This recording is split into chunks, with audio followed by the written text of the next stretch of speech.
Hi everyone, I am Vaishnavi Tripathi and welcome to my channel Astus. Don't forget to like, comment, share, subscribe and click the bell icon. This video is on myths and legends. We get confused between these two.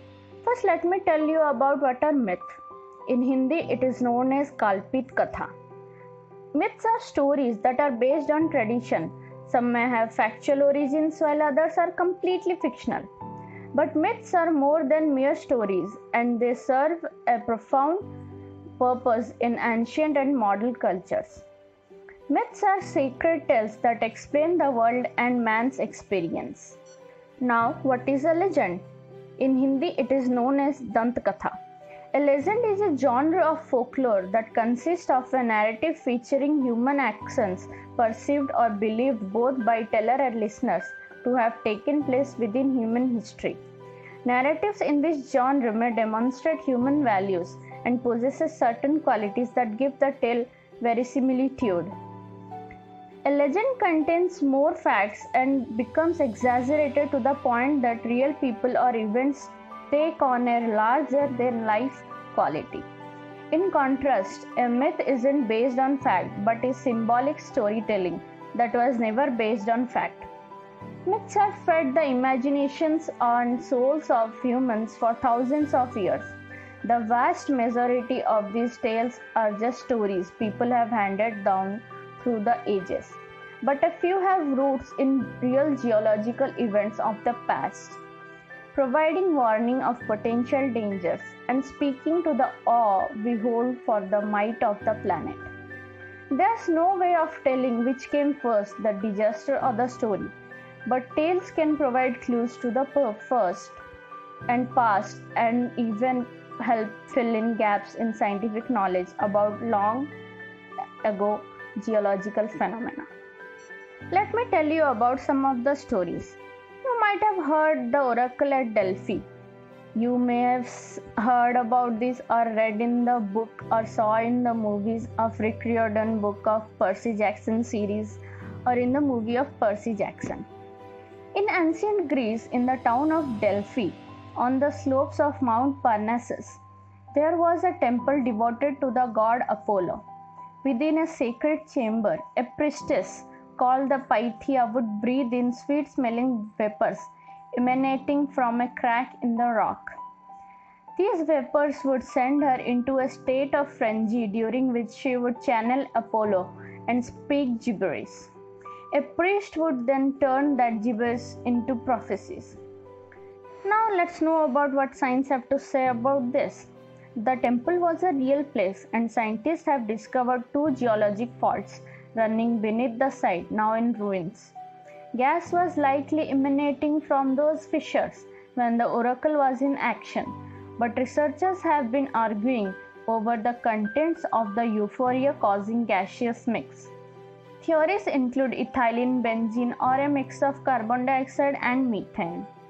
Second is Rama's bridge. In the Hindu epic, the Ramayana, Sita, the wife of god Rama, is kidnapped and taken to the demon kingdom on the island of Lanka. Bears and monkeys help Rama and his brother Lakshman by building a floating bridge between India and Lanka. Rama leads an army of monkey-like men and rescues his wife. Now let's know about what science have to say about this. Satellite images reveal a 29-kilometer line of limestone shoals that stretches between India and Sri Lanka that would have been drowned when sea level rose after the last ice age. It is possible that people were able to cross over the bridge until 4,500 years ago. But Rama's bridge is not the only mythological site buried along India's shores. A more recent natural event, the tsunami in the Indian Ocean on December 26, 2004, revealed the truth of the legend Mahabalipuram, a port city on India's northeast coast that was said to be home to 7 pagodas. Today only one pagoda, the Shore Temple, exists.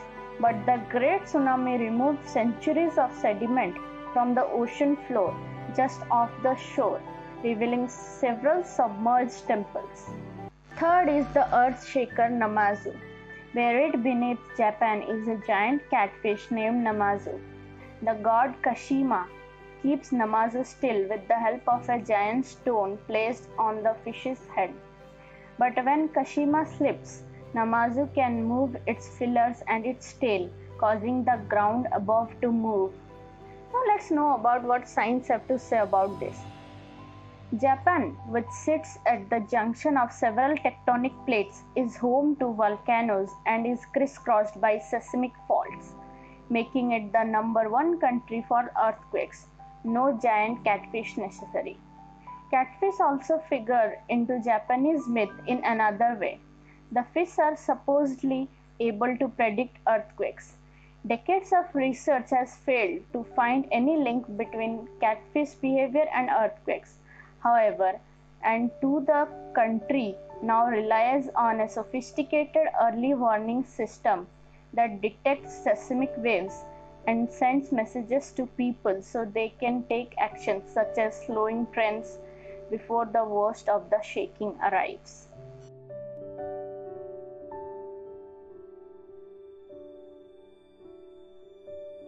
Fourth is the Chimera.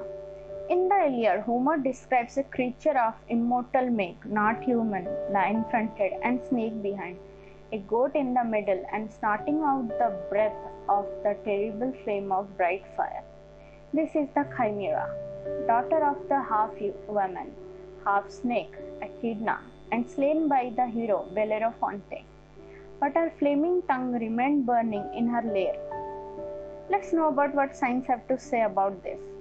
In the Lycian way of modern-day Turkey, hikers can visit Yanartas, the site of the Chimera's eternal flames. There, methane vents from dozens of cracks in the ground. The ignited gas probably been burning for millennia, and sailors have long used it as a natural lighthouse.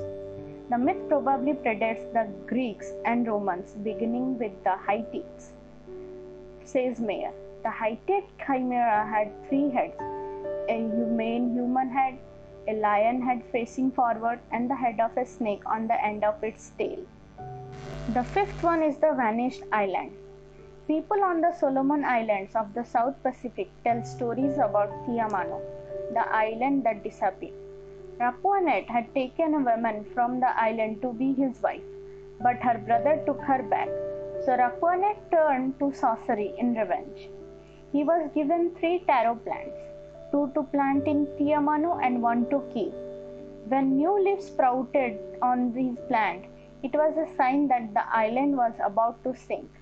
People had noticed to flee the island, though it became salty as the ocean water rose. They fled on boats, rafts, or clinging to the trees that were washed off the land. Now let's know what science have to say about this. Lark Shoal sits at the eastern edge of the Solomon Islands, part of a ridge that flanks the 5,000-meter deep Cape Johnson Trench. An earthquake could have been sparked a landslide that let the island slide into the trench. Underwater maps have revealed several islands submerged under the hundreds of meters of water. Islands have probably been sinking in this region for 1 million of years. Unlike the myths of the Bible or Greece that provide inspiration for many modern day tales, stories like that of Tiamano are not well known and often not been written down. They have held in the minds of an older generation, passed from person to person in the same way they have been for hundreds or even thousands of years. It is worrisome that with modern lifestyles creeping into every corner of the world, many of these stories will be lost. When the old people who have these myths today die, many of the myths will disappear with them, and so will be the warnings of our geologic past. These are only some of the stories that have some evidences. There are many more out there, and you will be astounded by them. But always, Scientia Revelare. Thank you.